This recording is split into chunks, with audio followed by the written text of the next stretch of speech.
Untuk Dinas Pertanian bidang peternakan tadi sudah dijelaskan ya terkait konsep rumah potong hewan atau RPH. Sudah benar, sudah sesuai. Data yang diperoleh dari standar data ini nanti berupa jumlah rumah potong hewan. Untuk sapi, ada berapa unit di Maluku Utara. Atau persentase rumah potong hewan kerbau itu di Maluku Utara ada berapa bangunan, seperti itu. Untuk selanjutnya, dari Bapeda Provinsi Maluku Utara, untuk konsepnya adalah realisasi fisik anggaran APBD Triwulan 1 perangkat daerah.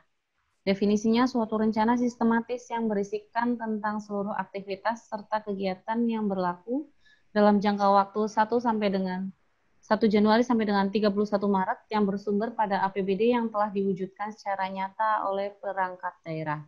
Klasifikasinya sumber dana APBD. Nah, untuk klasifikasi ini alangkah lebih baiknya dijabarkan. Jadi kayak misal sumber dana APBD itu klasifikasinya itu merupakan misalnya ada dana alokasi umum, dana perimbangan, seperti itu. Atau pendapatan daerah. Kemudian untuk ukurannya berupa persentase, satuannya berupa persen. Mungkin bisa lanjut ke slide selanjutnya. Nah, lanjut. Sudah, enggak, itu tuh benar. Itu benar. Nah, untuk Bapeda ini, jadi tadi ada beberapa yang kami rekomendasikan. Yang pertama, untuk klasifikasi, alangkah lebih baiknya untuk dipecah. Jadi, klasifikasinya berupa pendapatan asli daerah atau PAD, bagian dana perimbangan, lain-lain pendapatan lainnya yang sah. Jadi ini berdasar kalau dari standar data ini, maka kita bisa memperoleh data jumlah pendapatan realisasi APBD, jumlah pendapatan realisasi APBD yang berasal dari pendapatan asli daerah, misalnya itu ada berapa persen, atau persentase penerimaan, realisasi penerimaan dana perimbangan pada tahun 2019 itu ada berapa persen. Kemudian untuk realisasi keuangan anggaran APBD Triwulan 1 perangkat daerah, definisinya suatu rencana sistematis yang berisikan tentang seluruh aktivitas serta kegiatan yang berlaku dalam jangka waktu 1 Januari sampai dengan 31 Maret dengan sumber dana APBD yang telah dialokasikan untuk belanja barang dan jasa. Klasifikasinya pendapatan asli daerah bisa sama seperti tadi, bagian dana perimbangan, lain-lain pendapatan yang sah. Ukurannya bisa berupa jumlah, satuannya bisa berupa rupiah. Jadi dalam satu definisi, dalam satu konsep itu bisa dipecah menjadi klasifikasinya beberapa klasifikasi, kayak misalnya tadi realisasi APBD itu klasifikasinya kita bisa klasifikasikan ke dalam misalnya berdasarkan fungsinya itu ada belanja tidak langsung, belanja langsung, atau belanja pegawai, belanja modal, seperti itu. Jadi tergantung dari kebutuhan Bapak Ibu yang dibutuhkan itu apa. Kemudian selanjutnya untuk BNN, tadi sudah dijelaskan ya dari BNN, konsepnya di sini penyalahgunaan narkoba, definisinya tingkat prevalensi orang coba pakai, teratur pakai, jarum suntik usia 13 sampai dengan 59 tahun. Klasifikasinya remaja, yang kedua dewasa, ukurannya jumlah persentase, satuannya orang dan persen. Sedikit sudah tepat contoh standar datanya.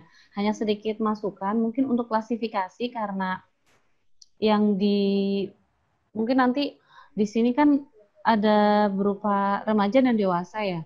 Nah, kalau misalnya jadi harus benar-benar dibatasi remaja itu nanti akan dikonsepkan lagi, definisinya remaja itu apa.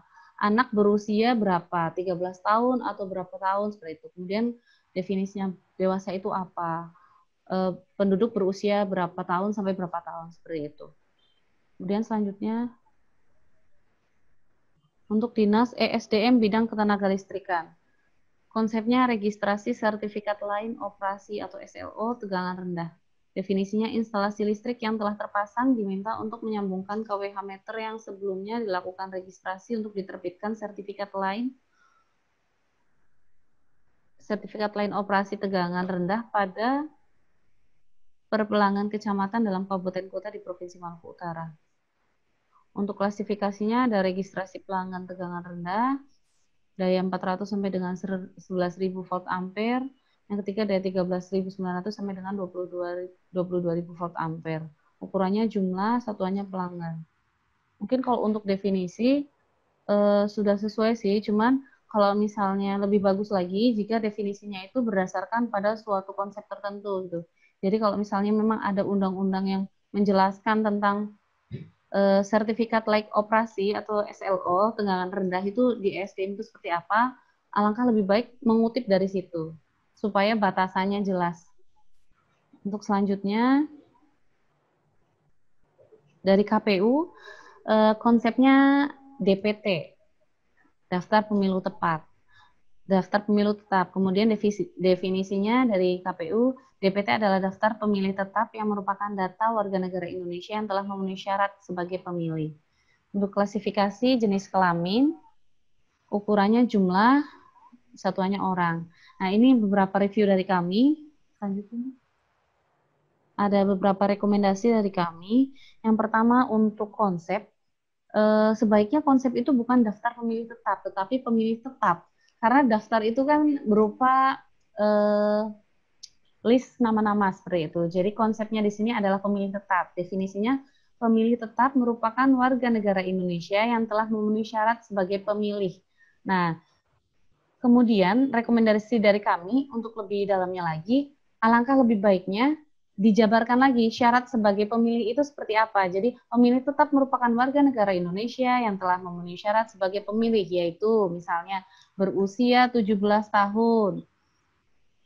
Terus apalagi seperti itu. Jadi jelas konsepnya itu akan membatasi. Jadi anak usia 16 tahun tidak akan masuk ke dalam pemilih tetap seperti itu. Jadi definisi di sini harus spesifik membatasi.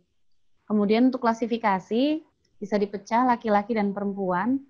Untuk ukuran jumlah, untuk satuan bisa orang. Jadi kalau misalnya dari standar data ini kita akan memperoleh suatu data, data tersebut misalnya adalah jumlah pemilih tetap di Ternate Selatan yang berjenis kelamin perempuan pada tahun 2019 berapa orang misalnya seperti itu, atau jumlah pemilih tetap di Provinsi Maluku Utara pada tahun 2019 itu berapa orang seperti itu.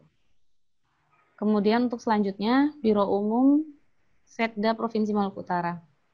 Konsepnya kendaraan dinas operasional jabatan. Definisinya kendaraan dinas bermotor yang digunakan dalam kepentingan dinas yang menunjang fungsi dan tugas. Nah,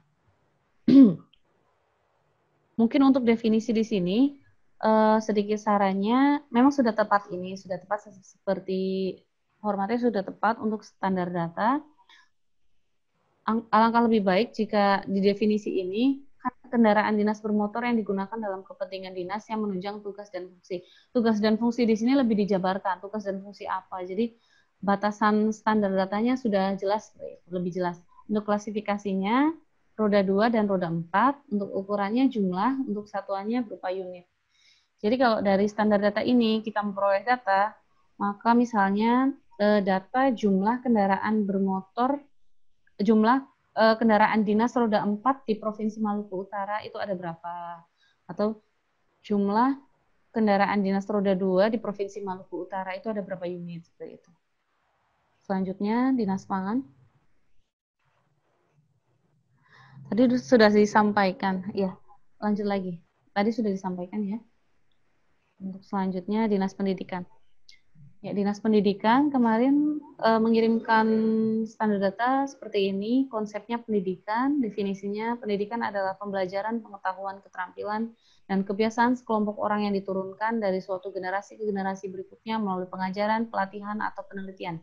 Pendidikan sering terjadi di bawah bimbingan orang lain, tetapi juga memungkinkan secara otodidak. Klasifikasinya siswa SMA, SMK, SLB, tenaga kependidikan, sarana dan prasarana, ukurannya persentase, jumlah, satuannya orang dan unit. Ya, ada beberapa review dari kami. Yang pertama untuk konsep. Konsep pendidikan di sini terlalu luas. Jadi sebenarnya mungkin di Dinas Pendidikan ada banyak sekali data, bisa dijadikan banyak sekali standar data seperti itu. Tidak dalam konsep pendidikan saja gitu. Jadi ada banyak standar data mungkin yang bisa diperoleh dari Dinas Pendidikan. Jadi dari kami mungkin bisa dipecah menjadi beberapa standar data. Selanjutnya, contohnya ini rekomendasi dari kami, kayak misalnya tadi konsep siswa. Siswa ini apa? Jadi siswa adalah ini data dari Dinas Pendidikan kami pecah menjadi beberapa data. Yang pertama siswa. Siswa atau siswi adalah istilah bagi peserta didik pada jenjang pendidikan dasar dan menengah. Siswa adalah komponen masukan dalam sistem pendidikan yang selanjutnya diproses dalam proses pendidikan sehingga menjadi manusia yang berkualitas sesuai dengan tujuan pendidikan nasional.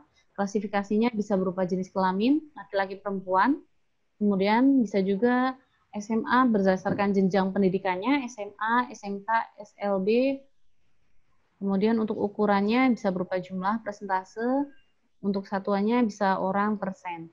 Jadi kalau definisi di sini ini kan hanya rekomendasi dari kami hanya sedikit ya. Tapi kalau misalnya di Dinas Pendidikan itu ada konsep yang benar-benar membatasi siswa itu apa menurut undang-undang atau peraturan dari Dinas Pendidikan Republik Indonesia atau Kementerian Pendidikan itu lebih bagus lagi digunakan konsep itu. Jadi benar-benar terbatasi siswa itu apa. Apakah menurut konsep itu apakah jadi sudah benar-benar tersaring? Yang dimaksud siswa itu apa? Apakah siswa TK itu masuk juga siswa atau tidak seperti itu? Itu berdasarkan konsep dari kalau ada konsep dari Dinas Pendidikan yang sudah dipatenkan. Kemudian untuk konsep tenaga kependidikan adalah tenaga kependidikan yang berkualitas sebagai guru, dosen, konselor, pelajar, widya iswara, tutor, instruktur, fasilitator, dan sebutan lainnya yang sesuai dengan keputusannya, serta berpartisipasi dalam penyelenggaraan pendidikan. Ini definisi dari tenaga pendidikan. Nah, kemudian dari tenaga pendidikan ini pun sebenarnya bisa kita buat standar datanya lagi, kayak misalnya guru itu kita bisa membuat standar data lagi untuk guru. Guru adalah definisinya apa, klasifikasinya mungkin bisa guru laki-laki, guru perempuan. Jadi untuk standar data itu bisa dikembangkan lagi sesuai kebutuhan kita masing-masing. Kemudian klasifikasinya untuk tenaga pendidikan tadi bisa berupa laki-laki perempuan atau menurut pendidikan terakhir misalnya diploma, sarjana, magister. Kemudian untuk ukuran berupa jumlah, persentase, dan satuan orang dan persen. Kemudian untuk sarana dan prasarana, sarana pendidikan adalah semua fasilitas yang diperlukan dalam proses belajar mengajar, baik yang bergerak maupun yang tidak bergerak, agar pencapaian tujuan pendidikan berjalan dengan lancar, teratur, efektif, dan efisien. Klasifikasinya bisa berupa baik, buruk, rusak ringan, rusak berat. Ukurannya bisa berupa jumlah, persentase, satuannya bisa berupa orang, persen. Jadi dari rekomendasi standar data yang kami miliki, nanti mungkin Dinas Pendidikan bisa dari situ bisa memperoleh data jumlah siswa SMA di Provinsi Maluku Utara pada tahun 2015 berapa, atau jumlah siswa SMK di Provinsi Maluku Utara pada tahun 2019 berapa. Kemudian untuk tenaga kependidikan misalnya jumlah tenaga kependidikan di Provinsi Maluku Utara itu ada berapa. Kemudian misalnya untuk tenaga kependidikan juga persentase tenaga kependidikan yang memiliki pendidikan sarjana itu ada berapa persen seperti itu. Selanjutnya untuk review tugas dari Badan Pertanahan Nasional, ini ada konsep dari sertifikat, kemudian definisinya bidang tanah yang telah terdaftar secara hukum. Klasifikasinya hak milik, hak guna, hak pakai, ukurannya jumlah, satuannya bidang. Ini sudah sesuai, namun lebih baik apabila sertifikat dalam baris konsep lebih diperjelas, karena kata sertifikat masih memiliki makna yang sangat luas. Jadi mungkin maksudnya di sini konsepnya adalah sertifikat tanah adalah, atau sertifikat perumahan adalah seperti itu. Jadi sertifikat di sini terlalu umum gitu. Jadi bisa jadi sertifikat yang lain selain yang dimaksud dengan ini. Kalau untuk BPN kan sertifikat tanah, berarti konsepnya sertifikat tanah adalah seperti itu.